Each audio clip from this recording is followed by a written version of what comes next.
بچے کی تربیت کی جو اہم عمر ہے وہ بلوغت سے پہلے پہلے کی ہے۔ ان ایام میں تربیت کا فقدان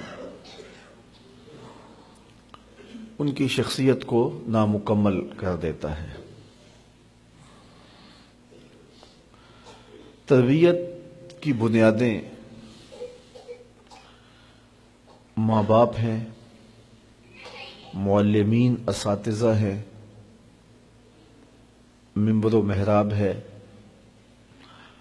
اور ہمارا معاشرہ ہے۔ لیکن جب بچہ 7، 8، 10 سال کا ہوتا ہے تو اس سے پہلے پہلے وہ زیادہ تر اپنی ماں سے اور اپنے باپ سے سیکھتا ہے۔ اور یہ بات بھی ذہن میں رکھیں کہ بچہ قول سے نہیں سیکھتا، زیادہ عمل سے سیکھتا ہے۔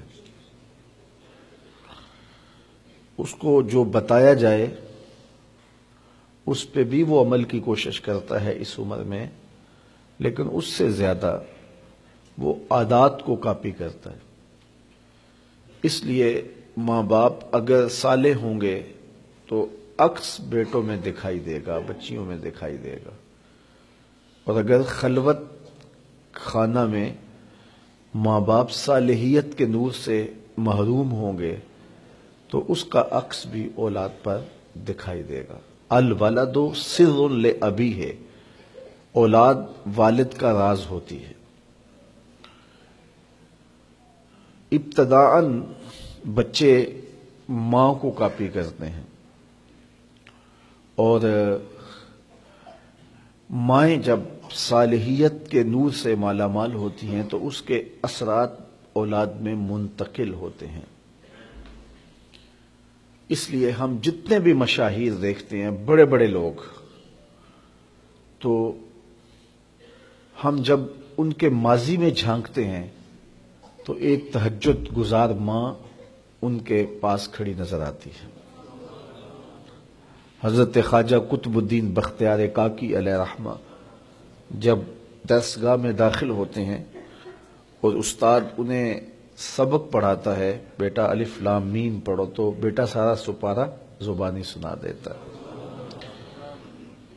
تو وہ استاد سمجھا شاید پہلا پارہ حفظ ہے، تو دوسرے پارے سے سیقول الصفحاء سے سب کا آغاز کرتا ہے، تو بیٹا وہ بھی سارا پارہ سنا دیتا۔ تیسرے پارے سے، چوتھے پارے سے، حتیٰ کہ 14 پارے حضرت قطب الدین بختیار کاکی اپنے استاد کو سنا دیتے۔ کہا کہ استاد جی مجھے 15ویں پارے سے شروع کیجئے۔ تو استاد کہتا ہے بیٹا جس درسگاہ سے 14 پارے حفظ کیے تھے باقی بھی وہیں حفظ کر لیا جاتا۔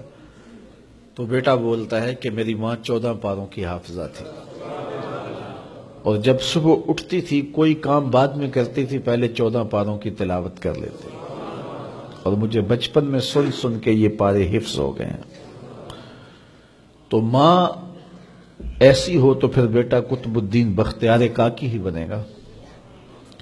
اور آپ جانتے ہیں کہ آج اولیاء میں جو نام، جو مرتبہ، جو مقام حضرت شیخ عبد القادر جیلانی رضی اللہ تعالی عنہ کو ہے، وہ کسی اور کا مقسوم نہیں ہے۔ لیکن اگر ہم ان کو اس مقام پہ دیکھتے ہیں تو ان کی تربیت کے لیے ان کی ماں کھڑی نظر آتی ہے، جو ان کی آستین میں پیسے سی دیتی ہے اور کہتی ہے بیٹے جھوٹ نہیں بولنا۔ اور پھر ڈاکو جب پوچھتے ہیں کہ تمہارے پاس کچھ ہے تو وہ کہتے ہیں ہاں میرے پاس 40 دینار ہے۔ تلاشی لی تو دیکھا واقعی 40 دینار تھے، تو کہا کہ یہ عجیب ماجرا ہے، لوگ تو چھپاتے ہیں، آپ بتا رہے ہو؟ کہا میری ماں نے مجھے وصیت کی تھی کہ جھوٹ نہیں بولنا، میں اس وصیت پہ کھڑا ہوں۔ اگر پندے سے درویش پذیری 1000 امت بمیرت تو نہ میری، اقبال نے کہا تھا اگر فقیر کی ایک بات مان لے تو 1000 امت مر جائے گی، امت مسلمہ تجھے موت نہیں آئے گی۔ اور وہ کیا کہ بطول بن جا اور زمانے کی نگاہوں سے پوشیدہ ہو جا، پھر تیری آغوش میں بھی حسین ابن علی کے جانشین پرورش پائیں گے۔ تو ماں سے بچے سیکھتے ہیں، پھر باپ سے سیکھتے ہیں، اور میں نے عرض کیا قول سے زیادہ عمل سے سیکھتے ہیں۔